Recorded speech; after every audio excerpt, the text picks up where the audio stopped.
PSG plan a move for Salah. Tuchel makes history, Barça prepare for life without Busquets, and a transfer roundup, all coming up on today's OneFootball Daily News. As I'm your host, Angelina Kelly, let's get into it.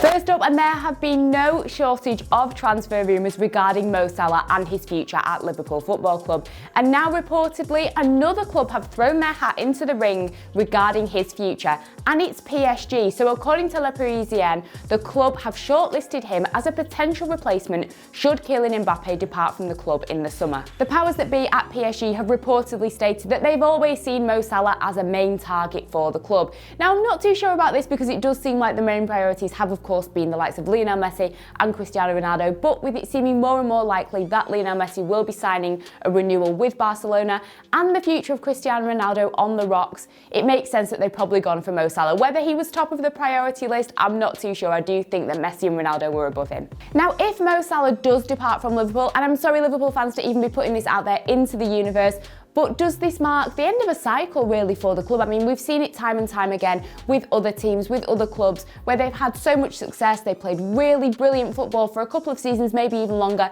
like we've seen with Liverpool, you know, winning the Champions League and winning the Premier League, but these teams struggle to stay together. Obviously, there are offers from other clubs, they end up dispersing, and yeah, like I say, it does mark the end of a cycle. So is this potentially happening with Liverpool? Now, if Salah does depart and ends up going to PSG, I think it would be a really good move for him. I think that he would fit in really nicely into the club. We know how prolific he is on the right wing. We know that he can provide the club with so many decent goals. I mean, I think he would probably be able to replace quite a lot of the goals that Mbappe does score for the club. Now, the fee would apparently be around 80 million euros.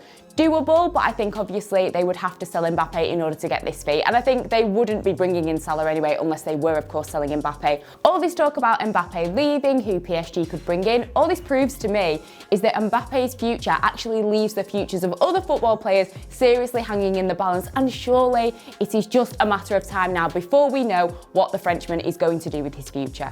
Next up, and of course yesterday I was talking about Manchester City and how they made history. Well, forget about all of that because today we are talking about Chelsea and Thomas Tuchel, as he has made history. So he will become the first manager in the European Cup and the Champions League to manage two different teams in back-to-back Champions League finals. As of course, Chelsea managed to get that win over Real Madrid in their semi-final game as they won 3-1 on aggregate, 2-0 on the night in such a thrilling match. So Chelsea actually probably could have scored more goals had they been a little bit more clinical. But for me, they really do owe their success to Thomas Tuchel. Tuchel has completely transformed the club. And one area of the pitch that he really has helped to change is the defence. I mean, you look at Chelsea's defence now, they're conceding less goals, there are less errors leading to goals, they're keeping more clean sheets. And the icing on top of the cake, of course, has to be that they are now in a Champions League final. It was great to see Timo Werner and Kai Havertz both be really involved in the game. Of course, Mason Mount was on absolute fire. He became the second youngest English player to score in a Champions League semi-final, the first of course being Wayne Rooney. Then you had N'Golo Kante, who absolutely navigated the midfield with precision,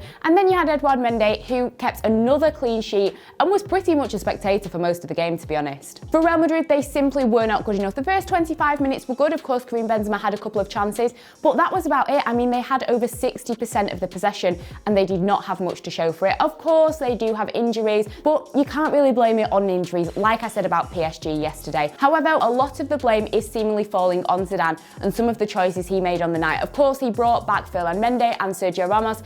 They didn't look completely comfortable, if I'm being honest, and I think the formation does play a major role in that. And then, of course, you had Vinicius Jr. He was not playing in the position that he's used to. And then, of course, there's Eden Hazard. He had 89 minutes on the pitch. Why he was on the pitch for that long, I'm not too sure. And of course, at the end, he was seen chatting and laughing with his former Chelsea teammates. I don't think this went down too well with the Real Madrid fans, if I'm being completely honest. The last thing that you want to see when you crashed out of the Champions League is one of your players who hasn't been playing to his best ability, then chatting and laughing with the opposition that have just beaten you. For Real Madrid, they will now focus their attention, of course, on La Liga, as they have a must-win fixture against Sevilla this weekend. For Chelsea, of course, they will be facing Manchester City in this final of the Champions League. They ironically will actually be playing City this weekend. They did face them recently in an FA Cup semi-final that Chelsea actually won.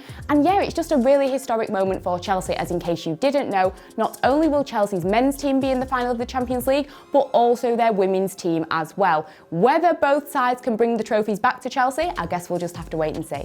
Next up, heading to Barcelona now, and according to Mundo Deportivo, the club are finally looking at a replacement for Sergio Busquets. The 32-year-old has been an absolute legend for the club, do not get me wrong, but he's not getting any younger. He's not going to be able to play at the club for another 10 years, so they're going to have to face facts and replace him, like some other players that they're going to have to be replacing probably in the near future, the likes of Gerard Piqué, Lionel Messi, etc. And for Busquets, they apparently have 3 potential replacements. First up, it is Sassuolo's 23-year-old player Manuel Locatelli, and apparently Barcelona have been keeping their eye on the player for a couple of years now already. Locatelli has great quality to get the ball out both long and short and has great technique to filter inside passes. The midfielder is arguably the more natural defensive midfielder out of the 3, but with his contract expiring in 2023 and the fact that they're going to face some stiff competition from the likes of Juventus and Manchester City, he's not going to be an easy buy. But fortunately for Barcelona, they do have a good relationship with Sassuolo. They have done business before,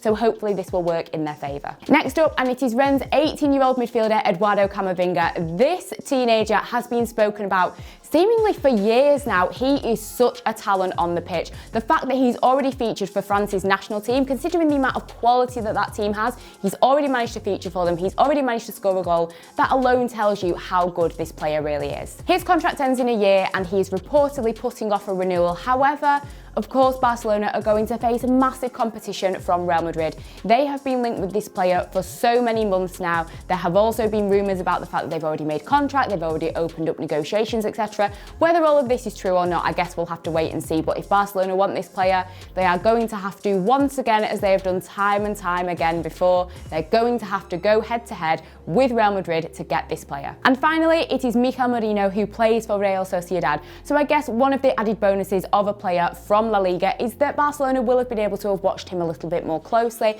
and whilst he is more of a central defender, he has still had success playing in more of a Busquets role. At 24 years of age, he is the oldest player out of the 3. Maybe this would work in his favour, as he could arguably have a little bit more experience than the other 2 players, but the main issue with him will be the price tag. So his contract with Real Sociedad does not expire until 2025, and he has a clause of 60 million euros that will rise in 2022 to 65 million euros. Quite a lot of money for the player, so perhaps if Barcelona do want him, they may have to make moves this summer rather than waiting until next year. It will of course be such a sad day when Busquets does finally hang up his boots for Barcelona. Like I say, he's been such a great player for the club, but I think that Barcelona fans should take this as a positive, as at least Barcelona have their eyes on the prize. They know what they have to do in order to revigorate this team so that when a player like Busquets does leave, he doesn't leave too big of a hole in the team. And finally, we have our transfer roundup. This is where I take a look at some of the other news on transfers going on in the footballing world. And first up, according to Sport Media Set, Cristiano Ronaldo is set to return to his boyhood club Sporting Lisbon in 2022, where he will play out the remainder of his footballing career. Next up, and according to reports in Germany, Union Berlin will be trying to get Bayern Munich goalkeeper Alexander Nubel, who has reportedly been unhappy with his lack of game time at the club. According to TalkSport, Liverpool have agreed terms with RB Leipzig's Ibrahim Konate, and he will reportedly be arriving to the Premier League with a 5-year deal. And finally, Manchester United's fixture against Liverpool, which was of course postponed at the weekend, has been rearranged for the 13th of May. And what this means for the Red Devils is that they are going to have to play 4 matches in 8 days, and 2 of these matches will only actually have 50 hours between them. So that's everything for today's OneFootball Daily News. As always, check out all the other content that we've got here. Have a great day, and I will see you all later.